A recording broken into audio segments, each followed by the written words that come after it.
here tonight. We're just getting into the first couple weeks of our travel season here at admissions, if you're not familiar with the field or the type of work, and so I still have my voice, which is great. I've been going in and out of high schools and traveling, so I'm glad I still have my voice to be able to speak with you. Because as you know, admissions folks like to talk a lot about their universities and about the admissions process. Just so that you know what I'm going to talk about today, I will explain to you really about Framingham State, how we were founded, what we have to offer for students. But I'm also going to talk about really the public higher education system in Massachusetts, and really how lucky you are to live in a state that has such a broad list of schools, all different types. I don't know if you know this, we have 29 public institutions here in Massachusetts, 29. I was just down in Rhode Island today, they have 3. So you have 29, they have 3. So you have a lot of opportunity here. You have 15 community colleges, one of which is here tonight. You have 9 state universities, you have 5 UMass campuses. So you have plenty to choose from here in Massachusetts. So there's definitely a school here in Mass that would be a good fit for you. In addition, if it's not, there are plenty of other options. There's hundreds of schools in New England and even more across the entire country. But Framingham State itself, if you're not familiar with us, we are the very first state normal school in the entire country. And so a normal school was actually a teacher preparation school. So we are the first. Yay, go us. That's why we're known for education. So if you're thinking about becoming a teacher, one of the best things that you can do, especially if you want to teach in Massachusetts, is to look at a university here, a public university in Massachusetts. Specifically at Framingham, our program is aligned to get you licensed to teach in Massachusetts. You step out of Framingham with a bachelor's degree ready to go right into the classroom. We were founded in 1839. We've been around for almost 200 years now, so we still exist. I think we know what we're doing, 200 years that we've existed. And we are in the heart of the Metro West. So if you're not familiar with where that is, just to give you an idea, if you know where Boston is and you know where Worcester is, we're right in the middle. That's where Framingham is. And if you still don't know where it is, does everyone here, raise of hands, do you know where the Natick Mall or Natick Collection is? Yeah, we're just a couple miles down the road. Or another point of location to help you figure this out, when they say the governor is at the bunker, again, we're just a mile down the road from the bunker, from the state police. In addition to education, we've been able to expand our program offerings. So we have plenty of degrees in the field of STEM. Very popular right now. We just created a biochemistry major. In addition, we have biology, we have chemistry. We have a couple of really specialized programs, food and nutrition and food science. So if you want to become a registered dietitian, our program is one of the best in the state, if not the entire country. Food science, again, that's also a very highly specialized major, and that's chemistry-based program. We do offer bachelor's degree programs, so those are degrees that typically take about 4 years to complete, and we do take a number of applications from incoming freshmen or transfer students. So we take applications if you're coming right out of high school and you want to go to a 4-year institution right away, and we get a number of applications from transfer students, whether they came from Massasoit Community College, Mass Bay Community College, maybe they went to another institution that was a 4-year program and they just didn't like it and they wanted to change. We take applications from them as well. Just to give you a perspective of how large our campus is, we have just under 5,000 students, and so for STEM that's really important to know because the average class size is 22 students, so you're not going to have classes that are this large as the room that we're in. You're going to be in a smaller class setting. We cap most classes at about 30 or 35 students. And the reason is that what we focus on at Framingham is student development. So yes, there is the opportunity to do research. If you want to do research in a lab with your professor or work on a research project with them, you absolutely can, but it's not research money that brought them to our campus, it's student development. So first and foremost, you are their priority. They want to help you figure out what you want to do, make sure you're successful at Framingham, and that when you do graduate, you're able to find a career in the area that you want to work in.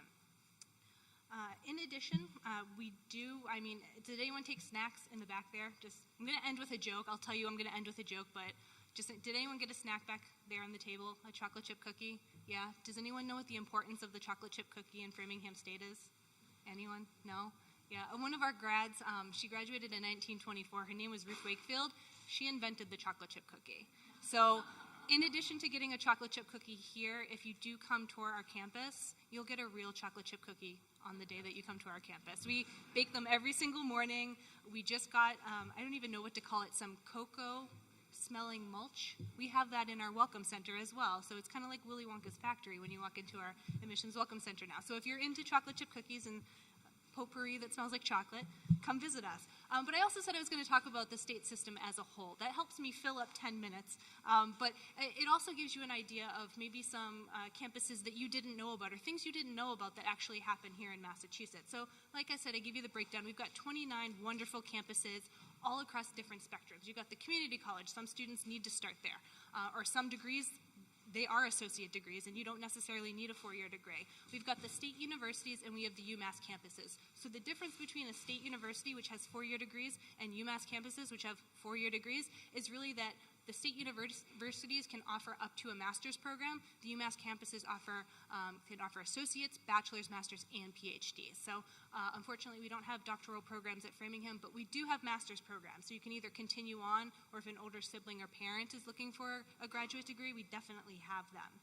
So some of the top programs that we'll talk about, Mass Bay Community College, it's not far from here. They have a biotechnology and forensic DNA program. Sciences at UMass Amherst, they have agricultural science, they have space science, they have artificial intelligence. So those are unique programs. If you're looking for engineering in Massachusetts, I definitely recommend University of Massachusetts Lowell. They're one of the top engineering schools in the state. And then we did mention, but Framingham State does have food and nutrition and food science. Those are fairly popular programs. And then some unique programs that are very difficult to find, and you go up to a lot of colleges at college fairs and you say, I have no idea who offers this, do you have it? And they go, I don't know, I haven't heard of a school with that. Well, Fitchburg State, they're our sister FSU, or the other FSU. They have game design. That's a fairly new program. So if you're looking into game design, we have that in the state system. Sound recording technology at UMass Lowell. We've had some students who have graduated from that program that went on to win Grammys, which is pretty awesome. Aviation science. You can become a pilot at Bridgewater State. So aviation science, aviation management, and then North Shore Community College also has a program as well. In addition, we have 3 specialty colleges in Massachusetts. So Massachusetts College of Art and Design, if you want to go to art school, they're the only public college with art and design in the entire country. The only one. Every other one is private. So you can study fine arts, you can study design, you can study art education or art history. MCLA, that stands for Massachusetts College of Liberal Arts. They are one of the nation's, or they're in the top 10 of liberal arts colleges in the country.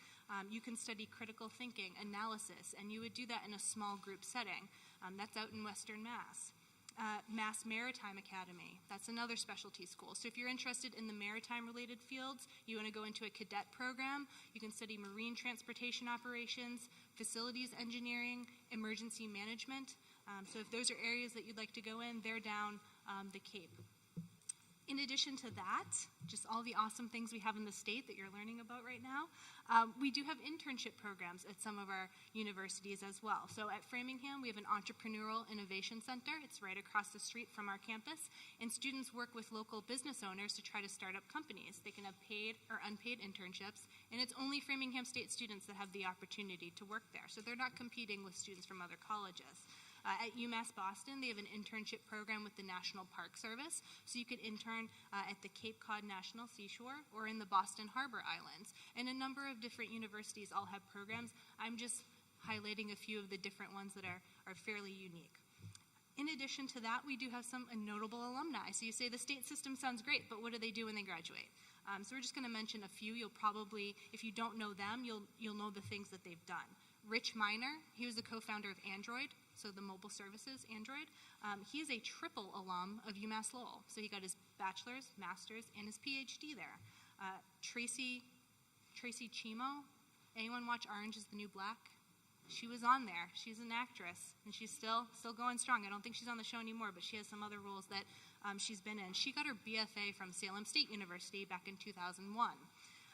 Jean Bolger, she's the Director of Research and Development at the Dunkin' Brands. I believe she works for the Baskin-Robbins branch right now.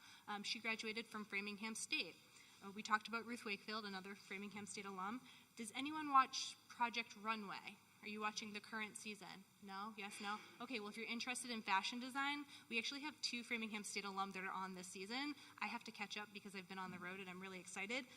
But Nathalia and Corey, they graduated in 2016 and 2015 respectively. They are on season 15 of Project Runway, and they are Framingham State alum. So those are pretty interesting facts that you just got to learn about the state system. In addition, we are the only state in the entire country that has an integrated network of honors programs. So we have something called the Commonwealth Honors Programs. That's at the community colleges, the state universities, and the UMass campuses. So if you're in the honors program at a community college and you transfer to a four-year institution, whether it's Framingham State, Pritchard State, Bridgewater, UMass Boston, UMass Lowell, you can retain your membership in that program because it's good as long as it's a current membership that you have. You can transfer it with you and be in the honors program at that receiving institution. You also have the opportunity for dual enrollment. So has anyone here taken advantage of that? Dual enrollment is when you take a college course at the same time that you're in high school. And so you can take those courses at some of the local either community colleges, state universities, or UMass campuses. Sometimes you can take a course completely for free depending on what community you're from. And if you wanted to take additional courses, you can get them at a discounted tuition rate. Those courses can go with you to college, and that can actually be credit towards your bachelor's degree that you get. We've even had students who have completed an associate degree while still in high school, so they get their high school diploma and their associate degree the same time that they graduate simply because they took dual enrollment courses. So you absolutely have those opportunities to you. As far as admission standards are concerned, if you want to look on our website or any of the other colleges' websites, as far as the public system is concerned, we go by fairly similar standards. We're looking at your academic courses. We want to see that you have 17 units. We want to see that they're split up into different subject areas. If you're not sure, definitely check with your guidance office. You probably have the courses available. I'll go over it quickly, but again, you can see it on our website. We just want to see 4 English courses. We want to see 4 math courses, at least 1 during your senior year, 3 laboratory science courses, 2 social science courses, at least 1 has to be a U.S. history, 2 years in a single foreign language, and then 2 additional college prep electives. That can be if you took 4 years of history, your remaining 2 courses could go towards your electives, the arts, humanities, or computer sciences. We do recalculate your GPA at the state universities and UMass campuses. Ideally, we'd like to see a 3.0. Not everyone has it. That's fine. We use a sliding scale. So we at Framingham are not test optional. Most state universities are not test optional. Some are. They're kind of testing it out to be test optional, so you'll have to check with them. And they have certain requirements. You might have to have a certain GPA to not send your SAT or ACT scores in, but otherwise we do need them. And so essentially we use a sliding scale. The lower the GPA, if it's under a 3.0, the higher the test scores need to be to accommodate for it. So that's really what we're looking for as far as admission standards are concerned. We make that clear on our website. There's no secret about it, and if you ever had questions, contact the university that you're interested in. Speak with the rep that covers your high school. For anyone who's local here, I pretty much cover all of Norfolk County and Middlesex County, so I most likely am your rep. If you go to Milton High School, I'll see you in October, and then I'll answer any questions that you have after everyone's done. So thank you.